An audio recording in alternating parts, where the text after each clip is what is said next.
Well, we're only 14 days away from moving into my new apartment. So I thought I'd give you a little background of why I sold my house. I believe in the next, after most of the baby boomers retire and they basically pass away, I really don't think we're going to have much value for houses.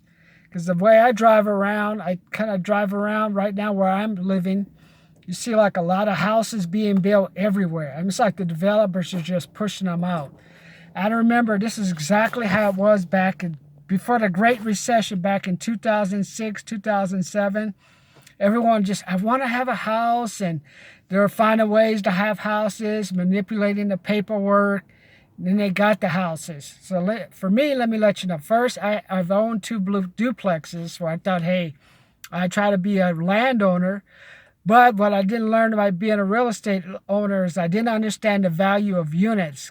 Two duplexes, based on the rent that you can get, is just enough to barely pay the mortgage. And if one person moves out, then you're done. Even if you live in one of the back units, you still have to pay taxes. And back then, I remember I was getting supplemental tax bills every week. I mean, you thought, okay, I'm great. I have a place. I've got some extra money coming in. Here comes a bill from the state saying we need an extra $100. We need an extra $150, an extra $500. And those bills came in for about 2 years because I owned a duplex 2 years. I remember I tried to raise the rent. I got one person left, and then I held back some of their security deposit. The husband called me up, cussed me out on the phone and stuff. I mean, just crazy stuff. I mean, people know they destroyed I have one lady, the cat would like urinate on the carpet and walls were messed up. And then she's arguing, oh, I should get my full security deposit back. I mean, it's just like, it was just not, it just did not work out. That's why when I listen to Robert Kiyosaki and I listen to Grant Cardone, the only way to make money is you have to have at least 7 or 8 units. You need enough, probably basically, you like Grant Cardone says, you need about 16 units. You need enough units where my mistake was I tried to manage it myself. Then I put my confidence in a property management company, and then the property management company would always take their little cut. So that was like just, no, I was losing money after a while. And then the property management company went out of business, and then I had to do it all over again. Take responsibility for the duplexes and rent them out. And so I decided, okay, I'm going to just get rid of the duplexes and have a house. Well, back then, I had a house I was in Yucca Valley, and I was getting the supplemental tax bills, but what I didn't realize was I thought, okay, the price of the houses go up. I remember back in those days, people were flipping houses. And you can make money if you flip houses, but you got to make sure you get that house at a discount. You have to make sure you can do some type of repairs. For example, you can buy the house for $60,000, do some repairs for $15,000, turn around, sell it for $115,000, and your profit's going to be $10,000 to $15,000. But the trick with flipping is you got to make sure you do it quick, because right now when you drive around, you see houses going up, and I've seen houses range from $350,000 to where I'm at in like the San Bernardino area, Riverside, to $1 million in the Chino Hills off of Euclid Avenue. I talked to someone, I asked, how much are those houses going for? They're like $800,000, $9,000. But don't be fooled. To see, there's a difference between the price and what people actually will pay.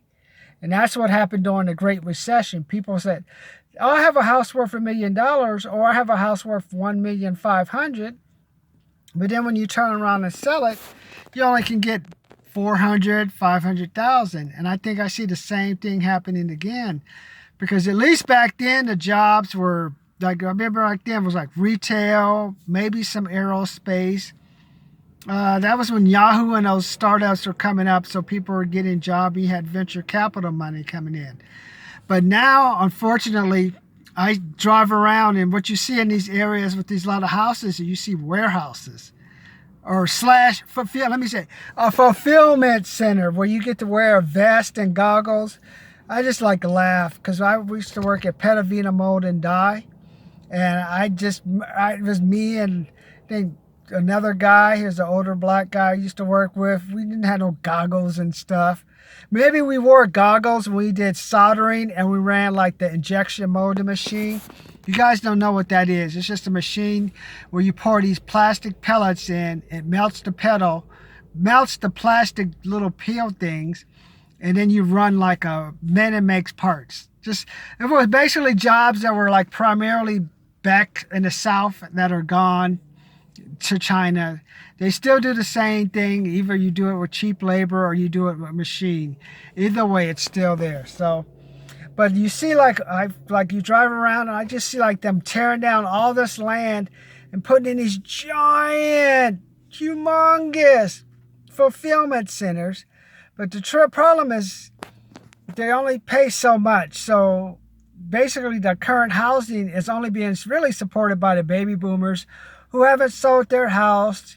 You may have people who move from like higher tax states or higher tax cities to your area and taking advantage of it. But once they die, yes, you will die. Then that house, the children are going to turn around and sell it. Or they're going to still be in the mindset like the parent. Oh yeah, this house is worth $1 million. Or this house is worth $500,000. But then they'll go around and try to sell it. And no, you won't even get you'll get $450, $435, and the kids are just going to take that money. Whoever inherits that house is just going to sell it for whatever it takes, take it. So as the baby boomers die off and then their kids start inheriting the property, I kind of saw it when I was, the property is just going to drop. I saw it when I looked through the comps when I was trying to sell my house. I bought my house for $225, and I thought, okay, maybe I can get, I think they're $230. Let's say $225, and I think I got it out about $217 is what I sold it for. And then if you talk to $225 plus the $5,000 with some all kind of other fees on top, $230, so I lost $14,000. So when I hear people say that these houses are worth so much, it's only on paper until you bring it into the reality and try to actually find a realtor to sell it. So it really doesn't matter if you charge a 2% commission, 3% commission, 5% commission. The trick is you just get your house sold, because the longer you keep it, the more you pay. And that's what I just had to finally get rid of my house, because after a while, you start living for the house. That's why I'm going to shift into buying apartment complexes.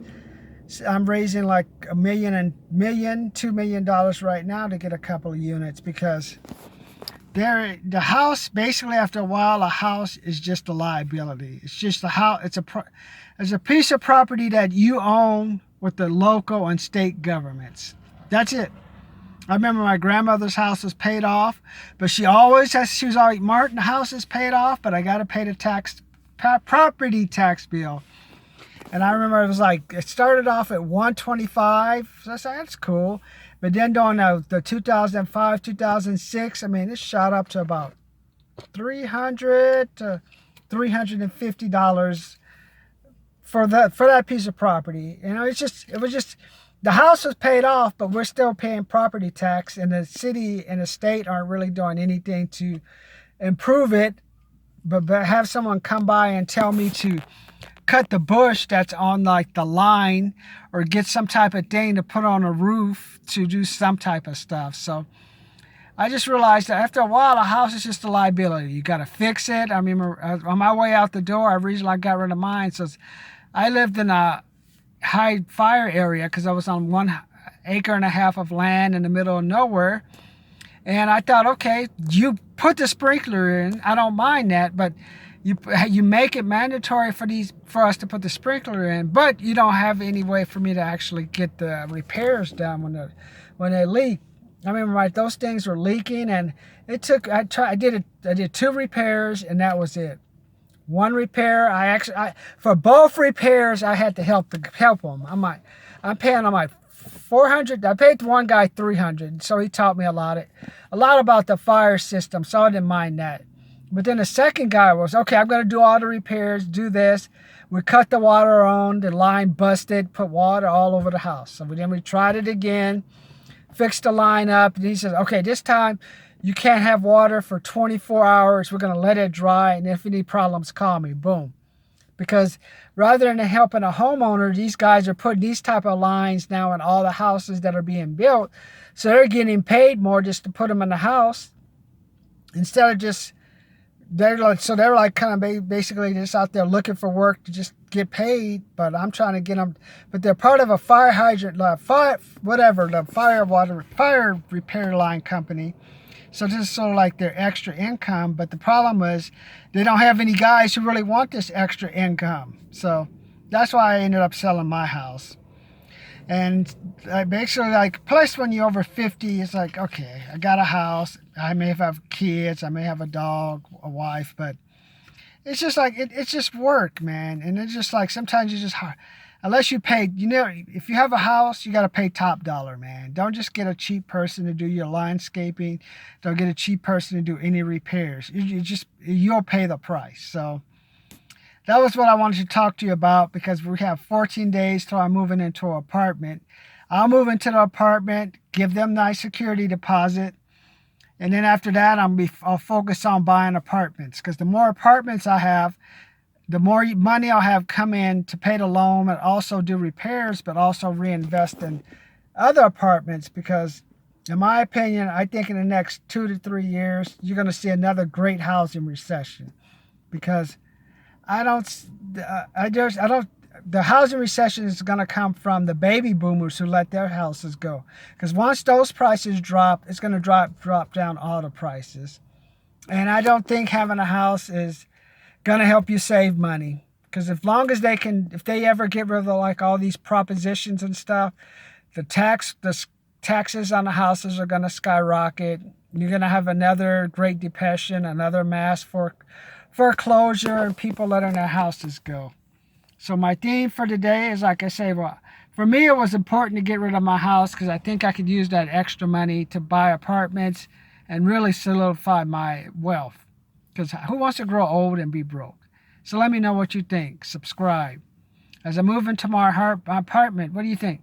Should I keep buying apartments now that I'm living in an apartment? Should I do like Grant Cardone says? Should I rent where I live and live where I rent and get my money for something by owning apartments? Let's see. That's what I think.